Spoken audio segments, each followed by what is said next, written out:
A stalk of maize is not only harvested because of the maize. The component of resources in this one stick of maize. We have the soil. The soil will go back to where the maize was growing so that we can plant other things. Two, we have the stem or the stalk. They are harvested and kept for growing like tomatoes, plants that grow. The leaves are simply put back to the soil. They decay very fast as they are very tender. Then we have the pollination site here.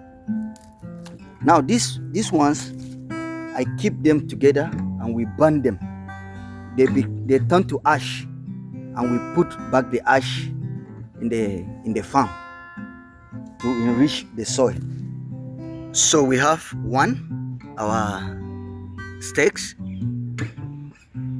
the maize stick, that is one thing that was harvested. Then we have the cover of the cups, that is 2. Then we have the leaves that were harvested, 3.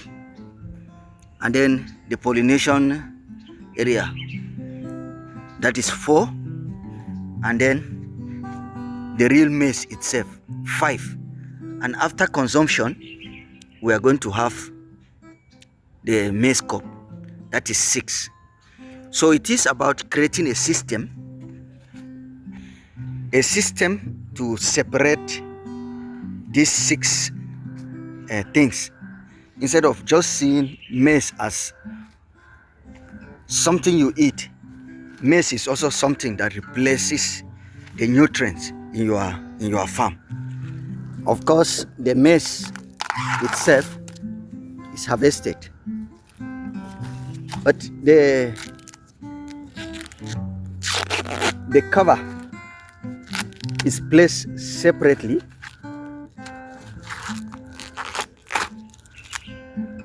Now this goes to the kitchen. This cover is placed separately to burn, because the rate of decomposition of this cover is very slow.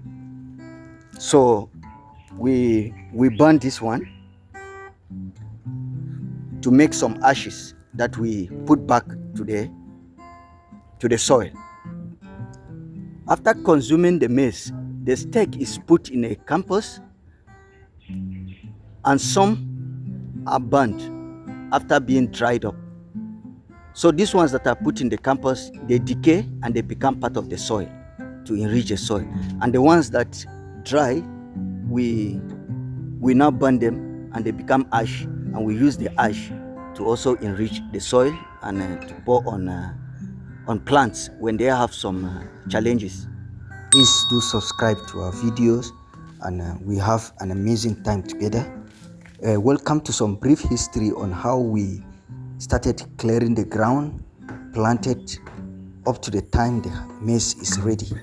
This is how the ground was prepared before planting. We first of all made holes, at least the size of the hand. Then a few weeks after planting, this was what we had. But the success of this plant is because on each hole we now put some fruit waste on each hole, and this fruit waste composed of like egg shell, onions shell, pawpaw shell before planting. So when we covered it this way, then we now planted our maize, and that's why you see the quality of the maize. They are very close by, but they are all doing well because they are not competing for any nutrient. Each of the hole has enough nutrient to sustain the maize throughout its growth period. So we can, as we are planting, on beneath it, there's enough manure that is going to sustain the maize and give it all it needs. So on each hole we're planting 2 seeds, then we cover and leave it this way. Please subscribe, share and like, and we promise that you are going to have exciting time with us. Thank you so much for always being with us.